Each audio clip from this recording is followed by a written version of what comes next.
আমি তফসির পড়াই 25 বছর, আপনি যখন তফসিরের কথা বলেন তা আপনি করেন তফসির। আসসালামু অনুদান দিয়ে সার্বিক সহযোগিতা করে এখানে এসে দাঁড়ায়। যে আমি পলিটিক্যাল বক্তব্য দেইনি তো ভাইজান। আমি যেভাবে ডাইরেকশন দিই সেভাবে কথা বলেন। আসসালামু আলাইকুম রহমতুল্লাহ বারাকাত।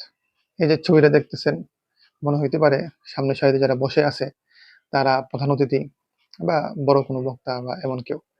কারণ যে আসনগুলা দখল করে বসে আছে এগুলোতে বক্তারা বসে বয়ান করে। আসলে তারা তেমন কেউই না, কোনো দলের কর্মী হইতে পারে।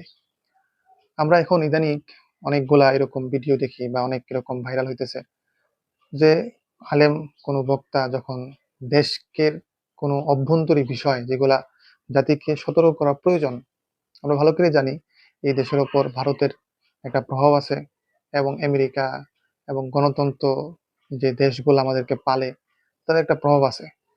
তো এটা জাতিদেরকে পরিষ্কার করার জন্য, জাতিদেরকে ইসলাম এবং ইসলামের দিক নির্দেশনা সঠিকভাবে বোঝানোর জন্য আমাদের মাহফিলগুলো অনেক বড় একটা কাজ করে এই জায়গায়।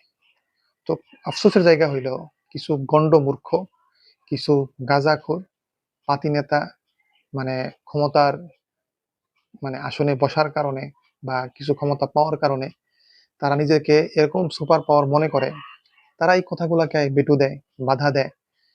অথচ সে পশ্চিম কোন দিকে এটা ভালো করে কইতে পারে না। সূরা ফাতিহা যে গেলে প্যান্টের মধ্যে মুজা দিবে এবং কোনো সূরা সঠিকভাবে শুদ্ধভাবে বলতে পারবে না। এই গর্দব গুলারে সামনের সিটাই না বসায় আরো কিছু গর্দব। আমার এখানে অভিযোগটা হইলো মাহফিল কমিটি যারা যারা এই মাহফিলটাকে আয়োজন করে তাদের উপর। তোদের যদি টাকা না থাকে তাহলে তোরা মাহফিল করিস না, করার দরকার নাই। অথবা যতটুক টাকা সামর্থ্য হয় ততটুক দিয়ে মাহফিল কর। কিন্তু এই গর্দব গুলার থেকে কেন টাকা নিতে হবে তোদের? এই এই জাহেল গুলার থেকে কেন টাকা নিতে হবে? তাদের থেকে টাকা নেওয়ার কারণে তাদেরকে যে একটা আসন দেশ, এই আসনগুলাতে সে বসে যেহেতু সুপার পাওয়ার মনে করে, সে মনে করে সে অনেক বড় একজন মান্যগণ্য ব্যক্তি। অথচ তার পিঠ পিছনে মানুষ থুতু দেয়। এরকম একজন সমাজের কুখ্যাত ব্যক্তি, সমাজের সবচেয়ে নিম্ন শ্রেণীর ব্যক্তি হলো ওই ব্যক্তি, যার মাহফিলের সামনের কাতার বাদ দিলেন, সে মাহফিলের পিছনের কাতার বসার যোগ্যতা নাই। মাথার মধ্যে তো ইসলামের কোনো গেলু নাই। এরকম ব্যক্তিরে আপনারা মাহফিল আয়োজন করেন, ভালো কথা। এই তাদেরকে সামান্য কিছু টাকা দেওয়ার কারণে, একটু প্রভাব খাটানোর কারণে তাদেরকে আপনারা সামনের সিটে বসান।